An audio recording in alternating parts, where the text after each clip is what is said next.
When Jesus saw the crowds, he went up the mountain, and after he sat down, his disciples came to him.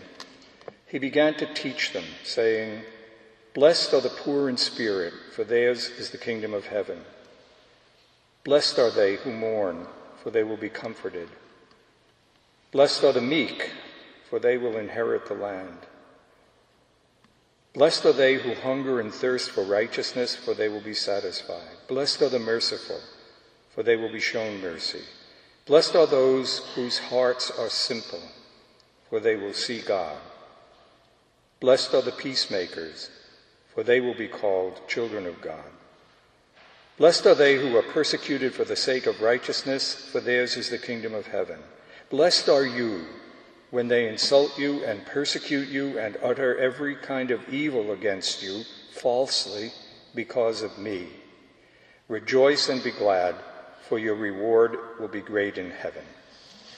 The Gospel of the Lord. It's curious, facing a very small group of people on a Sunday night here. There were actually, maybe a few more or fewer people at the 5:30 Mass, and Father Daniel referred to them as representing a remnant. Probably most people don't get that reference. It's a biblical reference to, and we're going to come back to it in just a minute. That's why I'm mentioning it. The remnant were the small number of people who were left in Israel after the country was destroyed by the Babylonians. They took all the important people away, and they left a remnant. So all the important people are watching the football game.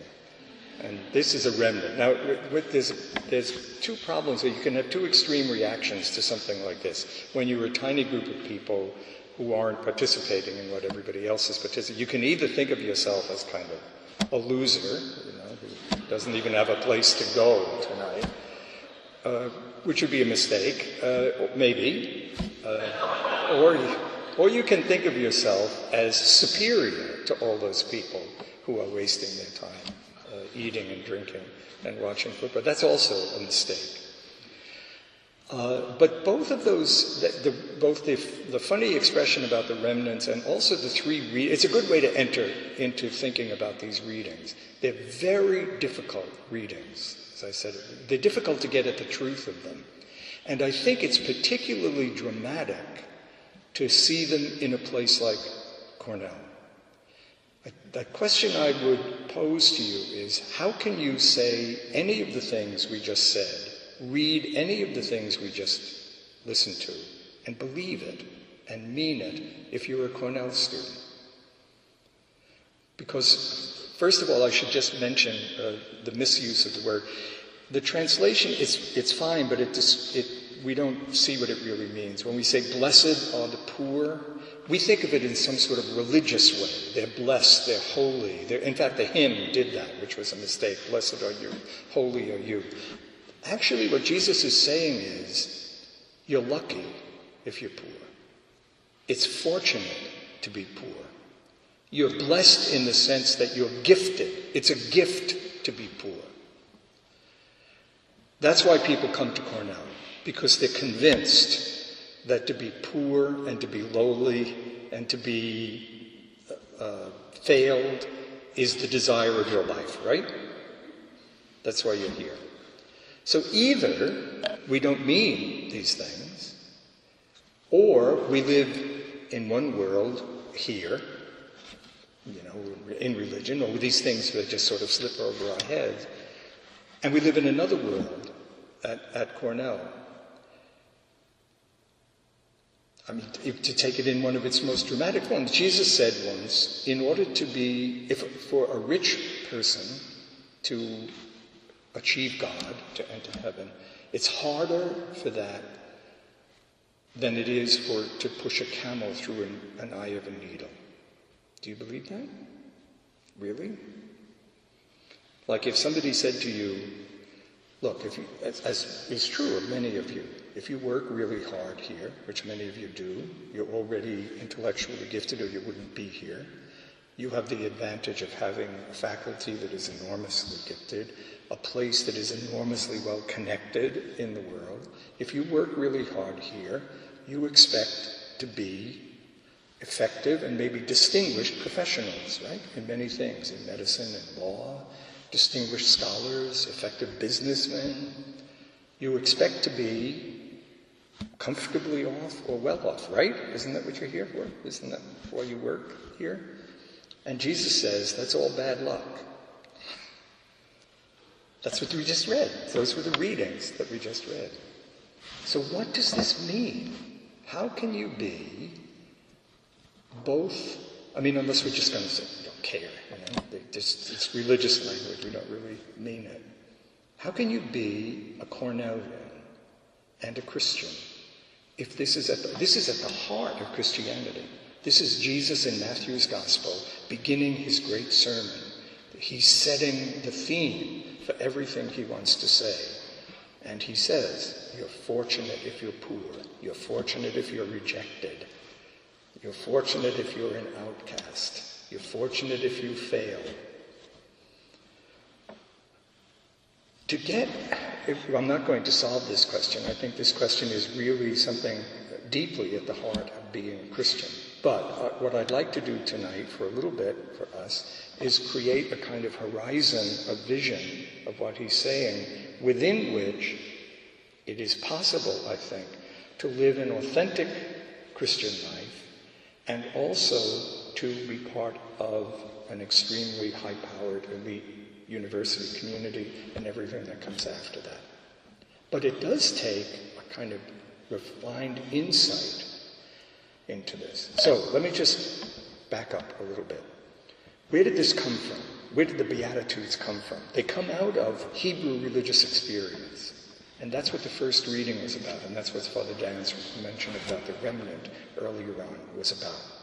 For the Israelites, to be alive, to be real, to be who they are, to be alive, to be successful, to matter in the world, for life to have meaning, for all of that for them, it meant for them to create a community together with God, whom they had married in the desert when they were coming out of Egypt. They'd covenanted with him. And the covenant was that if they used all their talents and things like that, he would help them in a way. He would be with them in some mysterious way so that they would be alive and as a people. That's what they were about. That's what they were for. That's what they were promised. And that's what they promised to do. And they did that for a long time. And then they suffered a series of disastrous setbacks. One finally destroying the country completely. Temple was burned, city was destroyed, all of the effective people were taken away, and there was this tiny remnant, left. Right? The ones who weren't important enough to take away. That's the remnant. That notion, when the Israelites began to live with that, their thinkers, their poets, their prophets, began to say, there's a really important insight here. This remnant teaches us something about who we are. And that is that everything we are, a people, created, all of that kind of stuff, can continue even when our talents have been destroyed. Because actually it is God on whom we need to depend. Even though all that's left of us is this kind of shattered, meager. Remember the second reading? Not many wise, not many. Remember that? Would you ever read that to a group of people at Cornell? Look around, brothers. Not many wise, not many noble, not many learned in the ways of the world. That's running through the Hebrew and the Christian scriptures, not as a way of despising the gifts and talents that God made, but as a way of saying, in that circumstance, when you are reduced to the bottom, you recognize the truth that it is actually God who accomplishes this, in some way which we don't experience. That's the same thing came for the Hebrews when they were thinking about the radically poor. Blessed are the poor. The radically poor at the time of the Israelites were people like widows, orphans, people who had handicaps. That is, people who could not function. They had no resources to function with in the society. There was no social network as there is in our society. They were completely lost and on their own. So they would recognize that they absolutely needed God. The reason being rich is dangerous. If you marry a really rich woman, Felipe, somebody should say at your wedding, this is dangerous. Okay? The reason it's dangerous is that it takes real insight when things are going very well for you, when all of your talents and stuff are moving and running. It takes real insight, a real thirst, a real longing, a real irony to see that there is something deeper and mysterious that you must depend on. That even if you accomplish all of that, it won't be enough for you. The reason success and gifts and talents and money and health, the reason all of that is dangerous is that you can be fooled into thinking that's all there is about you. If you become completely successful, if your mind develops as much as it can, if you develop a career which is distinguished and important and valuable, and you're popular and all of those things, it will not be enough for what you were created for. The prayer said it at the beginning. It was a wonderful prayer tonight. Should have called attention to it at the time. Oh Lord, bring it about that I will love you with my whole heart, and I will love every human being in my presence the way you love them. You can't do that. If you develop you end up here with a 4-point blah, blah, blah, blah, whatever it is, and you get into distinguish that and all that thing. At the heart of it, it's something you're doing with God, but you may not recognize it. But if you're thinking about what you're really capable of, you can't do that on your own. If you're really poor, you recognize that. It's like people in a 12-step program. Okay?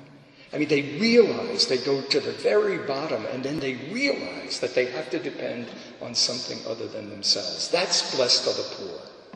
That's like saying, well, unless you are in a relationship in which you can actually be wounded and hurt, unless you realize that you depend on another person in order to love and be loved, if you're just safe in the one relationship, you're not fully alive. You're lucky if you're in a situation in which you can recognize the love on which you depend. And it's dangerous to be in a situation where that is hard to do. So how do you live at a place like Cornell and actually believe that's what we just read is God's word, it's the truth? Well, first of all, you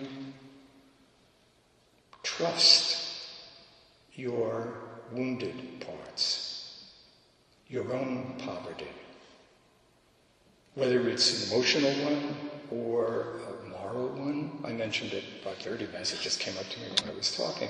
There was a thing this week where I just really couldn't forgive something. I couldn't get over a resentment about really some pretty trivial thing that had happened to mess me up. And I realized I couldn't do it. That's lucky. Because then I realized, hey, this is a place where I trust this love, which will maybe, if I was just always the nicest man in the world, always generous and always nothing bothered me, hey, what me worry? No, you think that's really good? No. You think having lots of money is really good? It's dangerous. Because you can think that that protects you. And you don't recognize the real hungers in yourself. So that's on one side, that you trust that you recognize the value in the things in your life that reveal to you your need for other people and for this mystery of God. Secondly, that the talents you have are meant to be developed in this way, okay? That they're never completely enough, that they're part of some bigger story, which is the story of the love of God in the world. And that you can give yourself completely, you give your heart to working at Cornell, but you never give it your whole heart. You give your heart, you give your time, but you never give your whole time. That sort of thing. Because you realize that the gifts that you've been given are part of this presence of God in the world. But you can only really live them if you're living them in this, with this awareness of God, this growing. What does that mean in the texture of your life? I have no idea. Have I really answered the question? How can you love the poor and be at Cornell? How can you say it's good to be really humble and humiliated and be at Cornell? Have I really answered that question? No, but at least I hope I've shown that the question is neither silly nor despising of the glories of this place, but that it has to do with the subtlety and the complexity of being a believer, of being somebody who believes they're loved by God and placed in the world to love God with their whole heart and to love others as God does.